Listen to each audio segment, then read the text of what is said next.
Bonjour chers internautes fidèles abonnés de Saint-Louis Online, bienvenue dans ce flash d'information qui vous est présenté par Mariama Sosé. La 12e section de formation des marins artisans organisée par l'Agence nationale des affaires maritimes ANAM a débuté le lundi 11 septembre 2023 à Saint-Louis sous de beaux auspices. Cette formation de 5 jours qui s'est déroulée jusqu'au 15 septembre 2023 a réuni des capitaines d'embarcation non pontés exerçant des activités de pêche et de transport de passagers ou de marchandises.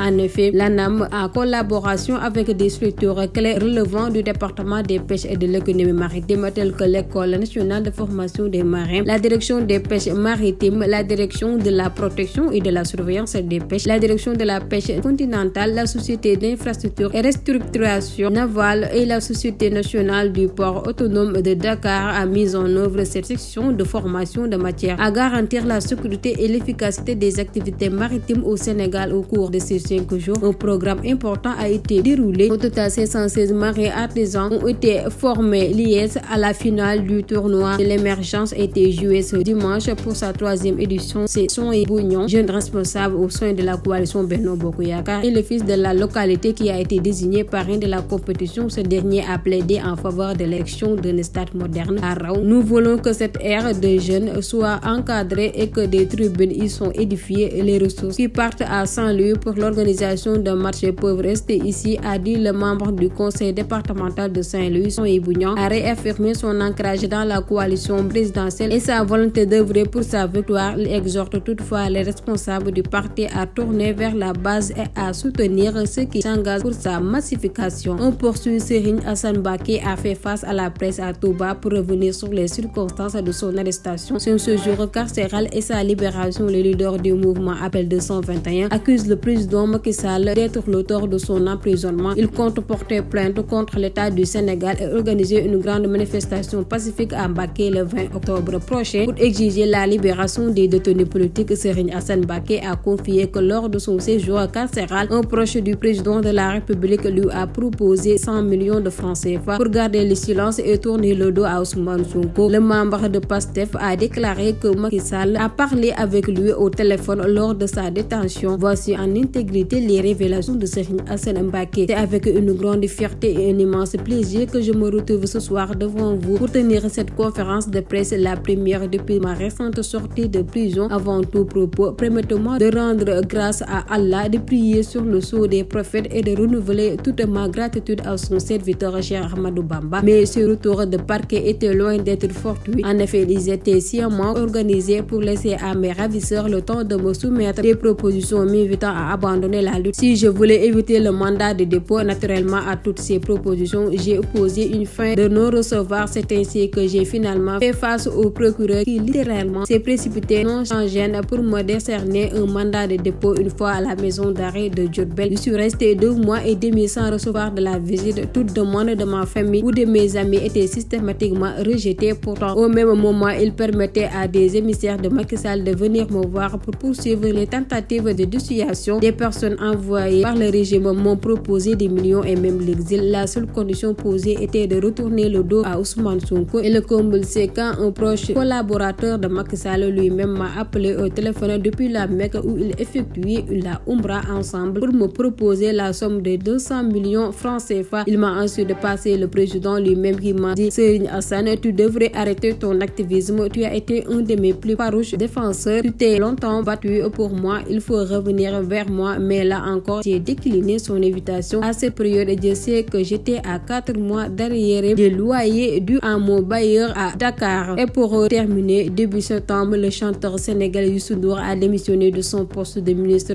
conseiller de Macky Sall lors de son passage dans l'émission 6-9 de France Inter. Le week-end écoulé, l'artiste a évoqué ce départ de la présidence sénégalaise. Nous pensons que le compagnonnage est fini. Pour lui, c'était la fin du compagnonnage. Il fallait partir pour faire le point. Nous sommes restés 12 ans pratiquement ensemble avec les 2 mandats. Aujourd'hui, il ne se représente plus. Nous pensons que le compagnonnage est fini et on a demandé de quitter la fonction pour faire le point, a déclaré l'homme politique quand on lui demandait s'il sera candidat à la présidentielle de 2024. Il rappelle qu'on est encore en 2023, même s'il y en a beaucoup de déclarations de candidature. Si le Sénégal a besoin de moi, je suis disponible. En tout cas, l'artiste se dit prêt à servir son pays. Moi, je suis prêt. Ce qui m'intéresse, c'est le Sénégal, c'est la paix, je ne veux pas de mort. Si le Sénégal a besoin de moi, je suis disponible, a-t-il assuré. Youssou Ndour a par ailleurs évoqué les dernières tensions politiques au Sénégal et a regretté les pertes en vies humaines. Aujourd'hui, l'ancien conseiller se réjouit du retour au calme. Le Sénégal, ça va, c'est un pays qui a beaucoup de ressorts. Le Sénégal est debout et reste un pays démocratique, a-t-il déclaré. Et voilà, c'était tout pour ce flash d'information. Continuez à liker et à vous abonner sur ce. Portez-vous bien.